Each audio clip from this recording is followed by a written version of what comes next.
Hi, it's Bob with Fixed. I just wanted to show you, this is the biggest problem with refrigerator stoppage. They stop, you get a warning, refrigerator don't work, you freak out. Most of the times it's a real simple fix. Over time, you get dust and dirt under your refrigerator, so you can just pull off this little toe kick piece. They just pop off like this. You see there's some lint in here.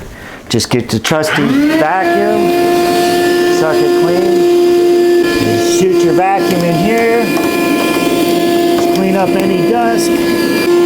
This you're just getting back to the heating and cooling of the refrigerator, the little pipes. When you're done, you can just snap this right back on the way it came off. Pretty easy. Generally easy. Just got to figure out which way it was. After that's clean, you'll have a nice smooth running refrigerator.